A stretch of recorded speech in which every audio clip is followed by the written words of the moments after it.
Hey, what's going on, guys? I'm here again with the Hangar 9 Hellcat.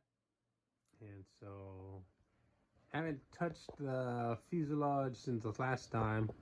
I've been working on the wings. And so, this is one wing. It's not done yet.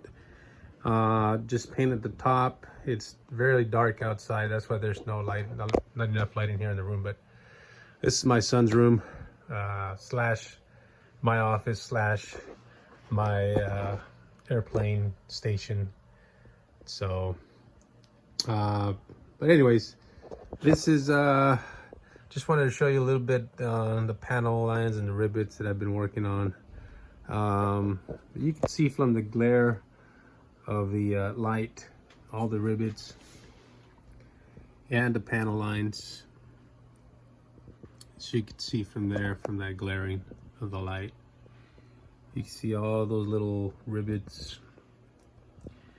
Been working on it for 2 days on these wings, and finally today I finished. And so I was very anxious. Went out right now, even though it's dark, I used a flashlight and started spray painting it just to see how it's gonna look, and then tomorrow start working it and detailing and stuff like that. But this is how I'm gonna leave my flaps. I'm gonna leave them white from the inside.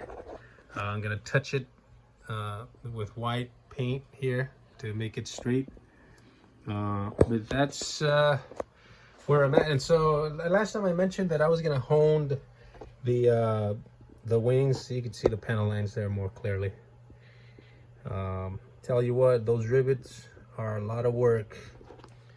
You need a lot of patience and breaks in between too. This is what I use, the Elmer's glue. But to hone it, or to make it flat, I'm gonna use this Model Masters Auto Lacquer Clear Flat.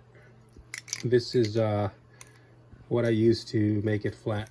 And so I sprayed a little bit on the fuselage, the old one that I had finished, and then finally today I was able to get these. And so that's what I'm working on right now. I have the other wing outside drying. You know, like, again, minor imperfections here and there. I needed a little bit more sanity. You can see the blob of the whatchamacallit, the primer. See here, a little bit of blobs there. They needed a little bit more sanding. You can see here more. But for next time, next plane, I'll probably do that. I'll probably take a little bit more time. I've actually been working on this plane for about 5 months. I started buying parts in October, I believe. Starting buying parts here and there, little by little, until I finally bought the ARF, and then started working on the ARF. But I've been working and buying stuff since October, and we are in April, beginning April. And so it's been, you do the math, it's been a few months. Obviously, I'm not working at 8 hours a day. It's just 15 minutes here, an hour there. Yesterday and today, I think, is the most that I've been working on it. Been working maybe about 3 hours per day. It's late night right now, so but that's what I've been doing, 'cause I wanted to get these wings ready just to start putting the plane together. Not ready to fly the plane yet, but that's what I wanted to do. Still wet, still tacky, so I'm not going to play with it too much. See if I can do this with one hand, without putting it on a surface. Okay, so this is the bottom. As you know, I'm gonna leave it like that. I'm not gonna put that plate in there. Let me see. Let me try to. Well, I can probably sit it here like that. Okay, so I'm gonna leave that wheel well like that. I'm gonna paint it white. You can see more rivets there. It's white clear on the bottom, so you're able to see more. Was able to put that, or make that extra servo plate. And that's the other one. That's the one I made for the flaps. Still need to attach the horn. on it, but you can see a lot of detail, a lot of rivets throughout the whole plane. So that's the underneath of the belly, and again the top. So it's going to look beautiful with the white and the navy blue. It's just going to look gorgeous. Let's see from the inside if it can focus from there. But you know, when the flaps are up, it's going to be navy blue. And then let me see, let me scoot it back down a little bit, and then boom, the flaps go down and you see the white. It's going to look gorgeous. Right there is landing flaps, right there is takeoff flaps, and that's fully closed right there. So yeah, so just need to finish painting it. And then for the first time, I'm going to, since I got the plane for the very first time, I'm going to put both wings on the fuselage, maybe tomorrow. And then I'll load up another video when the wings are installed on the plane, so you guys can check out the full, not fully completed, but semi-fully completed build of the Hangar 9 15cc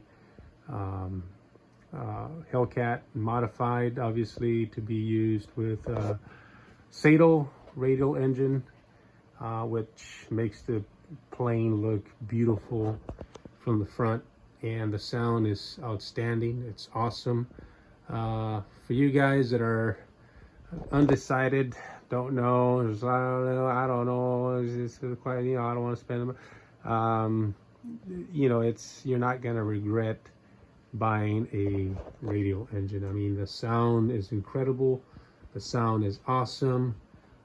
This is my first gas engine, and when I turned it on, I was not disappointed.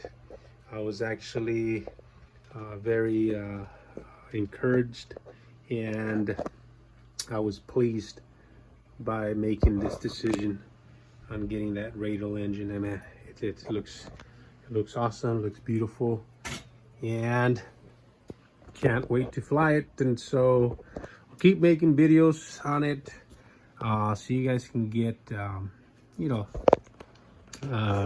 tips and ideas. That's what I do a lot too. I go to the internet and watch videos and kind of get an idea, and then, you know, put a little input on my knowledge, and so I kind of make a combination there and try to make you know, the work on the planes a little bit easier for me, and so on, and obviously make the planes look a little more nicer.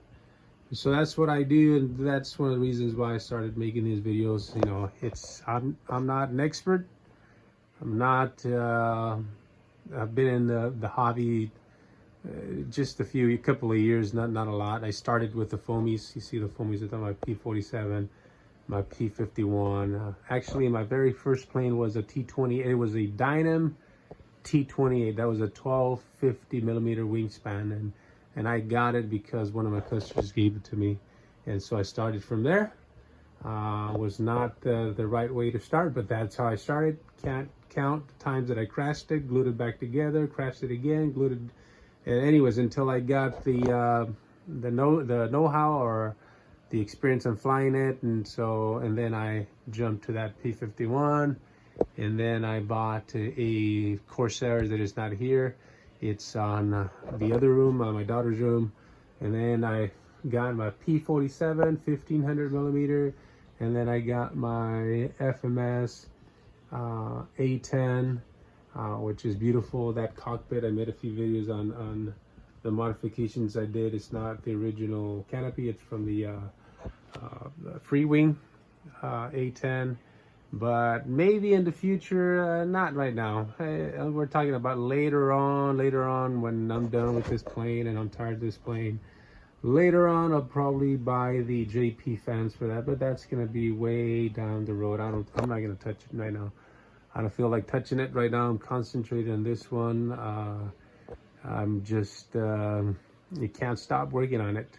Every time I get from work, I work on it a little bit and just begin to think about what am I going to do to the plane. And so this is where I'm at with the plane. In the future, maybe, you know, when I don't know, in the future, later on, I'll probably jump, because what I've always wanted was one of these Corsair or P-47, but I would like to build one of those quarter scales, or the giant Top Flight P-47s, or the Corsairs, or something that is going to be big. So you're talking about 86 inches, 90 inches wide. That's what I really have wanted since I started watching the YouTube videos. Just the sound of the engines and the size of the planes just make them look realistic, very real. So that's what I've always wanted. But I started small, working my way up until this is my first ARF, and then maybe later on in the future, when everything, you know, gets better and everything comes back to normal, down the road, I'm not talking right away, but down the road, I would like to do that. And I say I would like to because you never know. I would like to do that. And so, but this is where I'm at right now. This is what I'm working on. Hope you guys like the mods. Maybe I inspired a few ideas for you guys to do the same on yours. Yeah, so like, subscribe, give a thumbs up, let me know what you think about the plane. All right, guys.